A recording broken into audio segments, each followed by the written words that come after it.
एक खूबसूरत घाटी के बीच बसा मंगलपुर गांव अपनी शांति के लिए जाना जाता था। गांव के लोग बहुत ही मेहनती और सरल थे, लेकिन इस गांव के मुख्य चौराहे पर एक पुरानी इमारत थी जिसका नाम था रमेश भोजनालय। इसका मालिक रमेश था, जो अपनी बदमिजाजी और लालच के लिए पूरे इलाके में मशहूर था। रमेश का ढाबा ही उस गांव का इकलौता ठिकाना था जहां खाना मिलता था।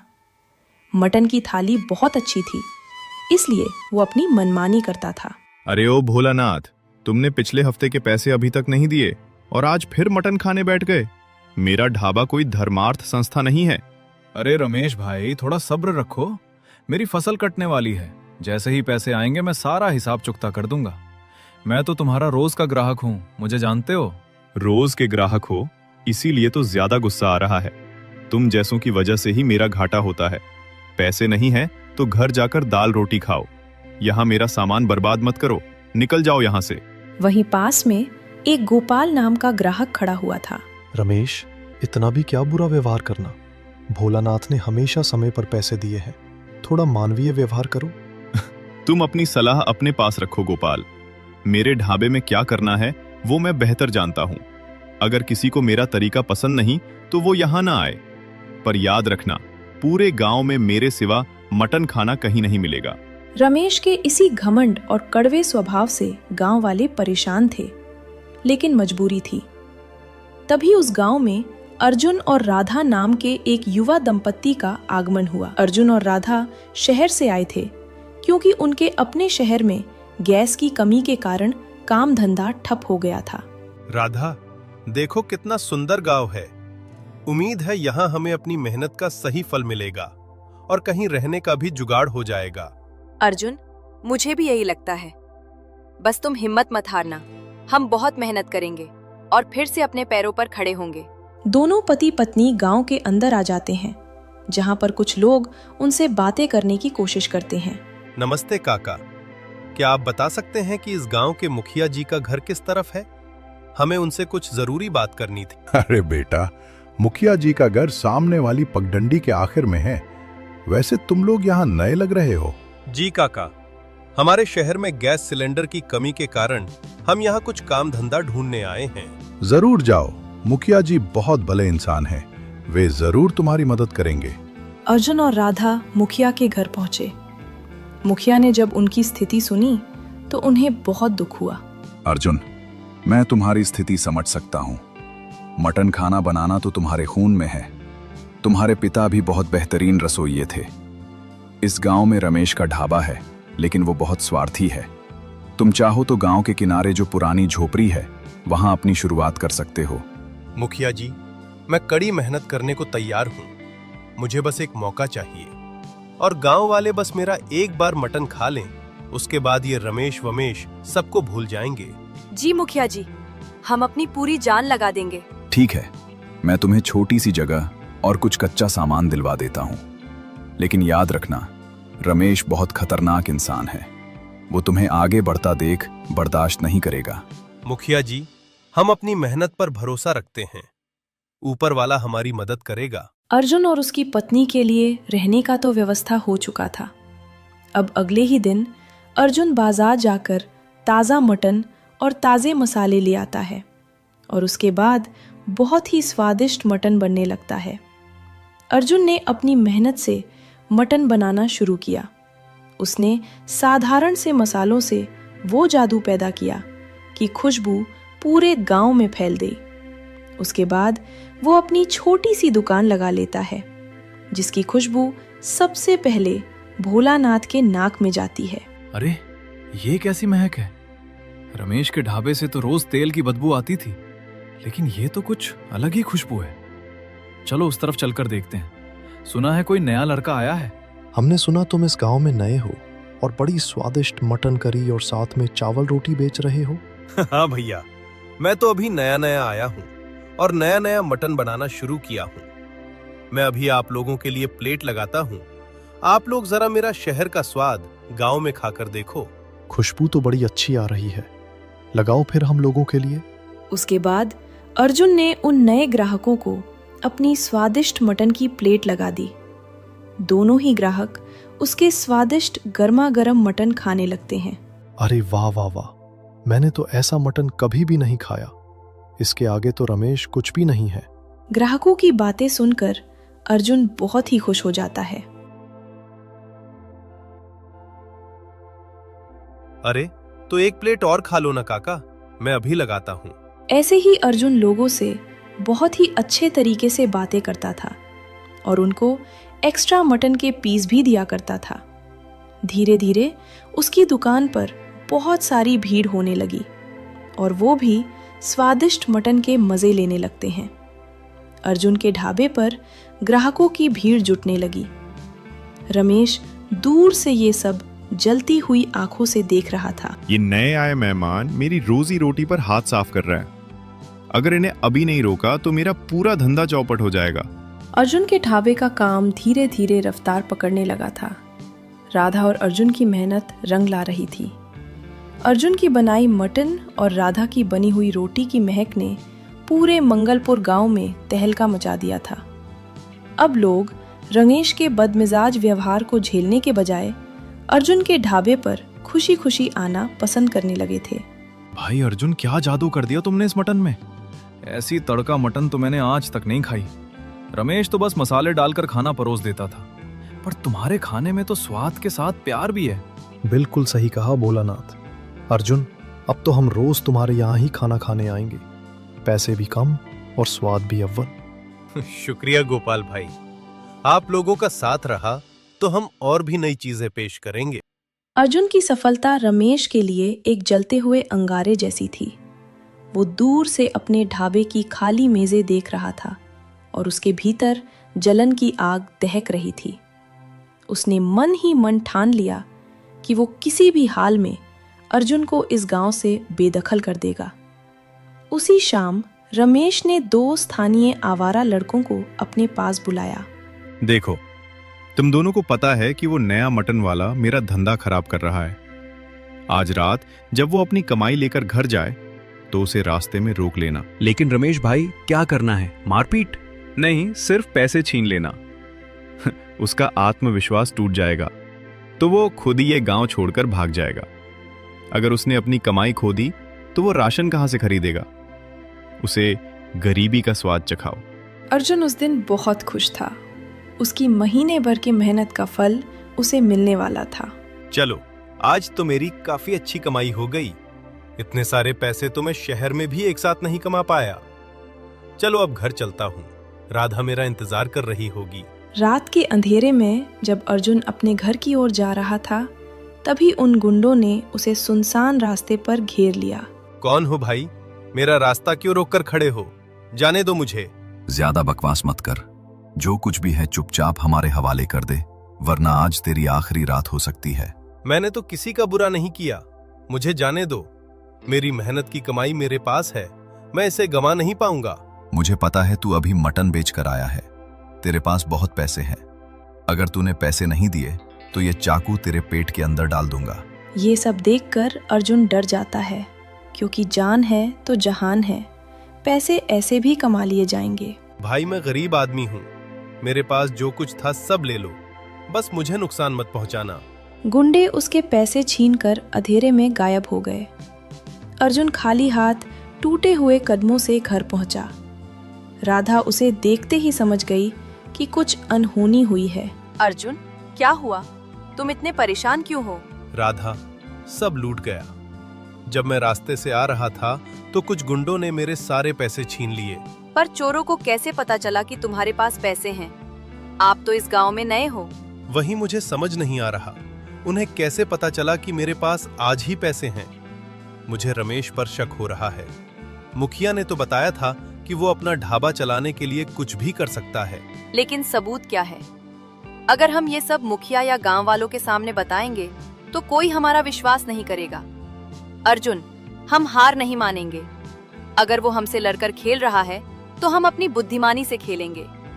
तुम कल फिर काम पर जाओ। हम अभी मुखिया जी से मदद मांगेंगे, लेकिन अब हमें सतर्क रहना होगा। अगली सुबह अर्जुन फिर ढाबे जाता है। तभी रास्ते में उसे रमेश मिलता है। रमेश उसे देखकर एक कुटिल मुस्कान बिखेर रहा था। मानो वो सब कुछ जानता हो। क्या हुआ अर्जुन भाई, आज चेहरा इतना उतरा हुआ क्यों है? सुना है कल रात तुम्हारी कमाई का कोई हिस्सा रास्ते में कहीं गिर गया। रमेश भाई, मेहनत की कमाई है, वापस आ जाएगी। ऊपर वाला सब देख रहा है। आप काम पर ध्यान दें तो ज्यादा अच्छा होगा।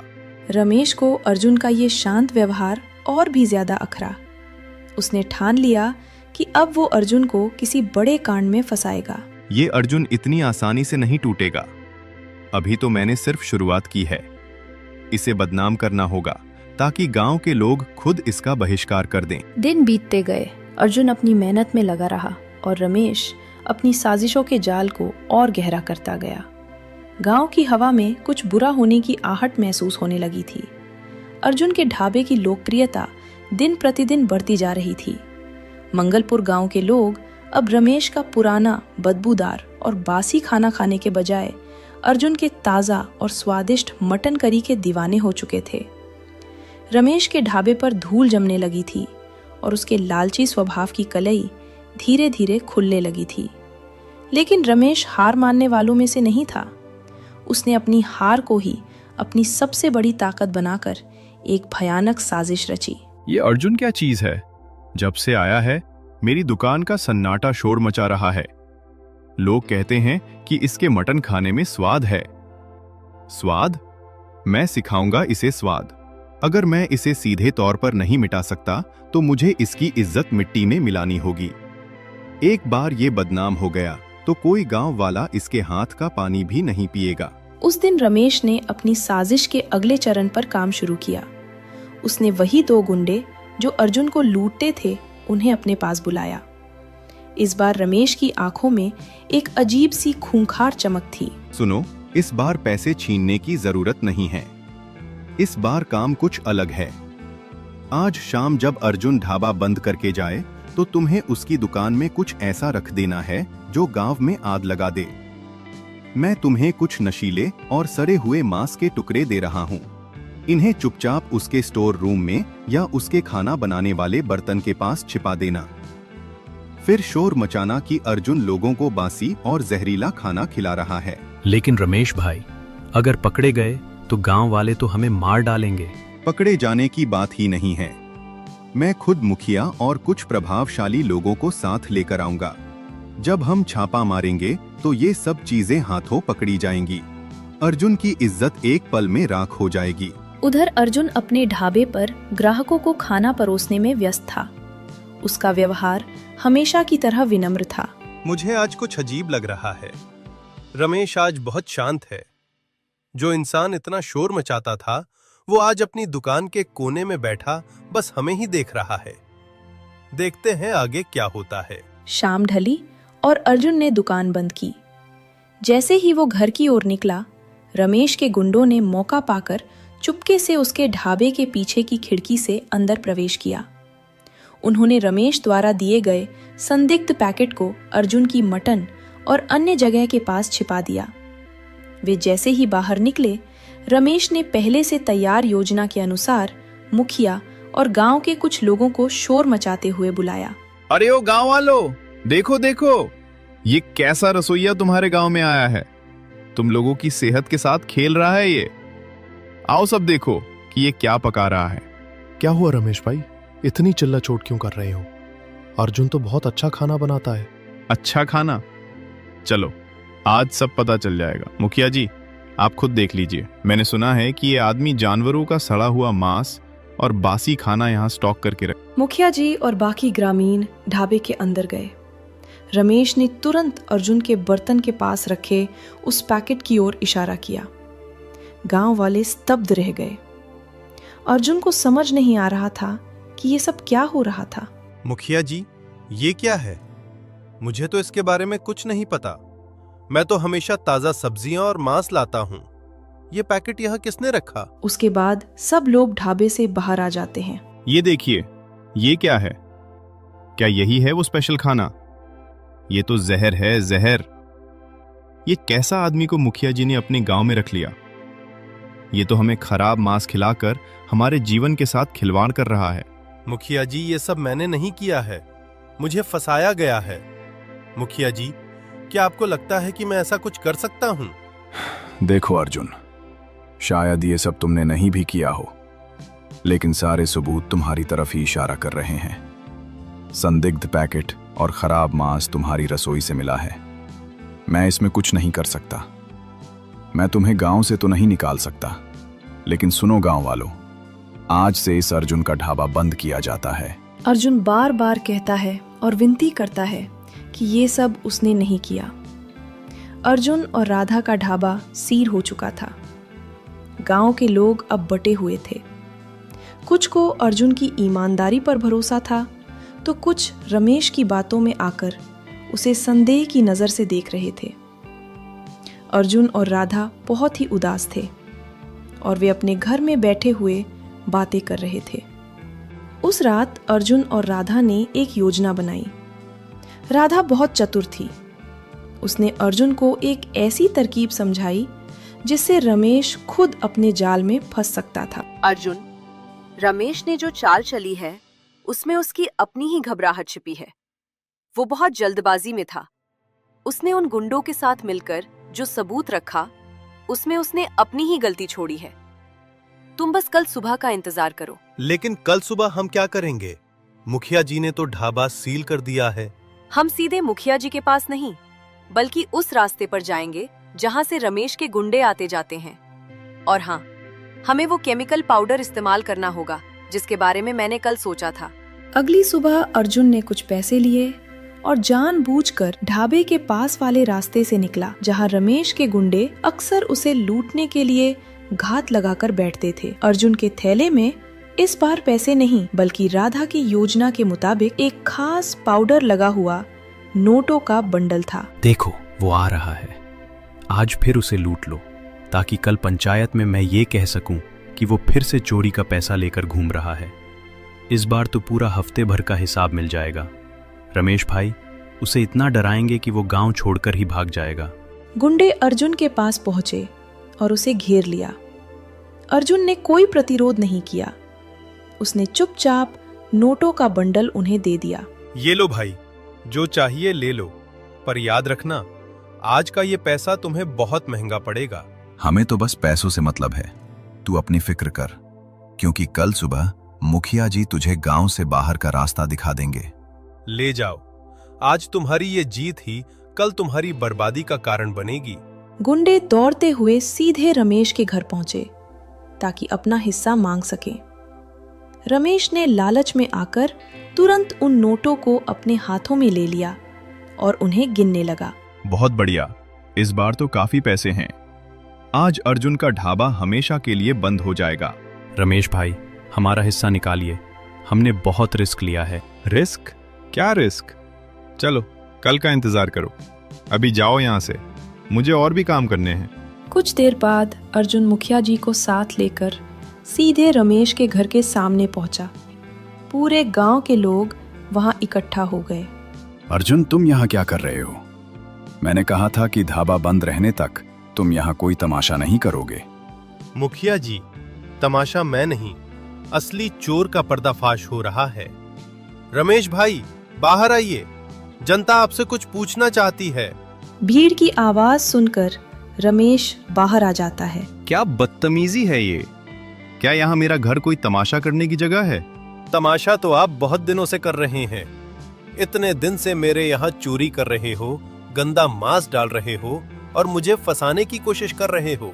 मैं चोरी कर रहा हूँ? मैं कहाँ चोरी करवा रहा हूँ? ये तुम क्या बोल रहे हो?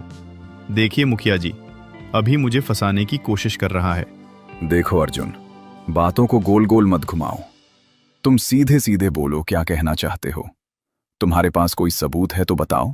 मेरे पास सबूत है मुखिया जी। ये रमेश गुंडों से कहकर आज ही मेरे पैसे चुराए हैं। इसके हाथ देखिए एक बार। हाथों में क्या है? मैंने अभी अभी हाथ धोए हैं। अगर आपने हाथ धोए हैं तो फिर ये लाल रंग आपके हाथों पर कहां से आया? और ये रंग साधारण नहीं है, ये खास केमिकल का है जो उन नोटों पर लगा था जिन्हें अभी अभी तुम्हारे गुंडों ने मुझसे लूटा है। ये सब सुनकर रमेश के पसीने छूट जाते हैं। वो लड़खड़ाते हुए कहने लगता है, तुम लोग झूठ बोल रहे हो। ये कोई और रंग है। मैंने कपड़े धोए थे, शायद उसका रंग लग गया हो। रमेश भाई, आज तो आपने कपड़े भी नहीं धोए हैं। हम सब ने आपको सुबह से दुकान पर ही देखा है, और ये लाल रंग तो वही है जो कल रात अर्जुन ने मुझे बताया था कि वो अपनी मेहनत की कमाई पर निशान लगा कर रखेगा। तो ये तुम थे रमेश, तुम ही अर्जुन को लूट रहे थे। और कल जो वो सला हुआ मांस पाया गया, क्या वो भी तुम्हारी ही साजिश थी? सबूत क्या है तुम्हारे पास? क्या मैंने खुद अपने हाथों से वो मांस अर्जुन के ढाबे में रखा? सबूत की जरूरत नहीं है रमेश भाई, आपके रंगे हुए हाथ ही काफी हैं। आपने गुंडों को जो पैसे दिए, वे नोट अभी भी आपके पास है, उन पर भी वही निशान है। मुखिया जी, आप खुद देख लीजिए। रमेश, तुम इस गांव के सबसे लालची इंसान निकले। तुमने एक मेहनत करने वाले लड़के को बदनाम किया, उसे लूटा और गांव वालों की भावनाओं के साथ खेला। रमेश जान चुका था कि वो अब बचने वाला नहीं था। मुखिया जी, मुझे माफ कर दीजिए। गांव वालों, मुझे बहुत पछतावा हो रहा है। मेरी आंखों पर लालच की पट्टी बंधी हुई थी। रमेश भाई, मेहनत का पैसा ही इंसान को चैन देता है।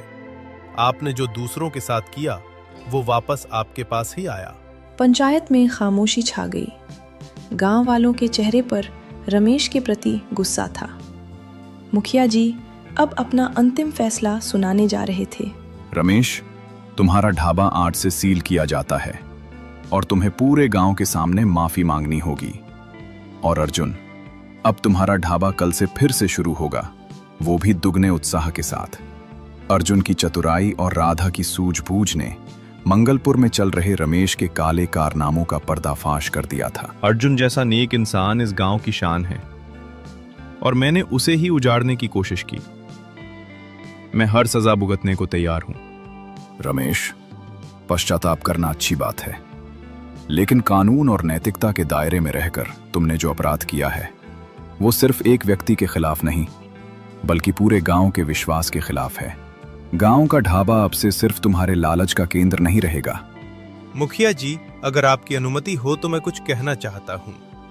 मेरे पिताजी हमेशा कहते थे कि किसी का बुरा करने से अपना भला कभी नहीं होता। रमेश भाई ने जो किया, उसका फल उन्हें मिल चुका है। अब उन्हें गांव से बेदखल करना या उनका ढाबा हमेशा के लिए बंद करना उचित नहीं होगा। अर्जुन भाई, ये तुम क्या कह रहे हो?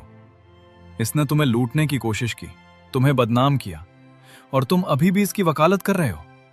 ऐसे इंसान को तो कड़ी से कड़ी सजा मिलनी चाहिए। भोलानाथ भाई, सजा देने से सुधार नहीं आता। अगर हम बदला लेंगे तो हम में और रमेश में फर्क क्या रह जाएगा? अर्जुन सही कह रहा है, लेकिन रमेश का क्या? क्या वो फिर से वही करेगा? नहीं गोपाल भाई, कसम खाता हूं, मैं अब अर्जुन भाई के साथ मिलकर काम करने को तैयार हूं। ये बातें सुनकर अर्जुन भी कुछ सोचता है और सोच समझकर कहता है, रमेश भाई, कहीं जाने की जरूरत नहीं है। आप भी इसी गांव का हिस्सा हैं। सजा के तौर पर आप अगले 2 महीने तक अपना ढाबा बंद रखेंगे। इस दौरान आप मेरे ढाबे पर आकर काम सीखेंगे। अगर आप चाहें तो मैं आपको अपने तरीके से स्पेशल मटन, रोटी और चावल बनाना सिखाऊंगा। क्या सच में? आप मुझे काम सिखाएंगे? हाँ बिल्कुल, लेकिन शर्त यह है कि अब से कोई भी ग्राहक आपके यहाँ आए तो आप उसे भगवान की तरह मानेंगे, लूटेंगे नहीं। अगले 2 महीने अर्जुन और रमेश ने साथ मिलकर काम किया।